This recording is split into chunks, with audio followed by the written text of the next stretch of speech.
Bonjour à toutes et à tous, on commence cette revue de presse en Angleterre où ça jouait hier. Et les Reds ont eu chaud face à Aston Villa, mais ils ont fini par s'imposer 2-1 grâce à un but de Sadio Mané à la 65e minute. Et ce mercredi, l'attaquant qui a arraché la victoire pour Liverpool fait les gros titres de la presse, comme ici en couverture du Daily Mail. Même son de cloche en couverture du Daily Mirror qui titre « Un Mané sauveur ». Alors qu'il est suivi par le Barça et le Bayern, l'international sénégalais semble toujours motivé à se battre pour les Reds. C'est encore lui qui est en une du Daily Express. Pour le tabloïd, c'était un super Mané qui a permis à son équipe de rester en vie dans cette course au titre, puisque les hommes de Jürgen Klopp sont revenus à égalité de points avec Manchester City, mais avec un match en moins. On reste en Angleterre avec un sujet qui vient pourtant de France. Vous l'aurez peut-être reconnu sur cette une, c'est bien de la drôle de polémique de Marcelo dont il est question. Pour ceux qui ont loupé ça, le défenseur brésilien avait été puni pour son comportement dans le vestiaire avec l'OL, et d'après le journal L'Équipe, il aurait provoqué la colère de Juninho en s'amusant à péter et à en rire dans les vestiaires après la défaite 3-0 contre Angers. Une nouvelle originale, on peut le dire, et qui amuse en Angleterre, comme ici en une du Daily Star.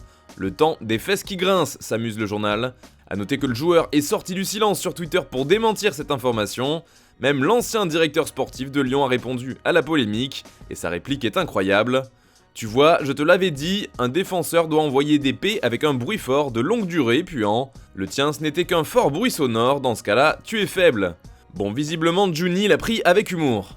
En Espagne maintenant, le Barça jouait aussi hier contre le Celta de Vigo, et les Catalans se sont imposés 3-1 avec des buts de Memphis Depay et un doublé de Pierre-Emerick Aubameyang. Pourtant, Mundo Deportivo parle de trident et commotion, car Ousmane Dembélé a lui sorti un doublé mais de passes décisives. Pour la partie commotion, il s'agit de Ronald Araujo qui est sorti sur blessure après un choc avec Gavi.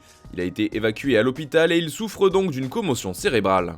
Ce match du Barça fait également les gros titres de sport ce mercredi pour le journal, c'est mission réussie avec ses 3 points obtenus. D'ailleurs le média évoque aussi la signature d'Erling Haaland du côté de Manchester City qui a été officialisée hier soir. Une information qui fait aussi beaucoup réagir en Italie, le Norvégien fait par exemple la couverture du Corriere dello Sport. Haaland à la cour de Pep, une opération à 260 millions d'euros, titre le quotidien transalpin, tout en nous livrant donc ce chiffre énorme. Ces 260 millions d'euros représentent, selon le Corriere, le coût total de l'opération Haaland à City. D'ailleurs, ce transfert est également en couverture de la Gazzetta dello Sport, mais le journal, au papier rose, le traite avec un angle différent, celui de l'effet domino du transfert d'Haaland, car ce mouvement va avoir des conséquences si on en croit la Gazzetta. Il y a déjà eu la signature de Karim Adeyemi du Red Bull Salzbourg contre environ 38 millions d'euros, qui sera donc le remplaçant d'Haaland au Borussia Dortmund. Globalement, c'est toute la valse des attaquants qui serait lancée pour la Gazzetta, de Lewandowski à Mbappé en passant par Lukaku. Mais c'est bien un défenseur qui va signer au Real Madrid, Rudiger transféré, titre le journal AS. Il ne reste plus que la visite médicale à boucler et ce sera officiel. L'international allemand va signer un contrat de 4 ans et un salaire net de 7 millions d'euros par an selon le journal. C'est également lui qui fait la une de Marca ce mercredi qui ajoute qu'il sera annoncé officiellement après la finale de la Ligue des Champions. Enfin, son contrat inclura aussi une clause libératoire de 400 millions d'euros. On termine ce tour de la presse par la France car ça joue ce soir.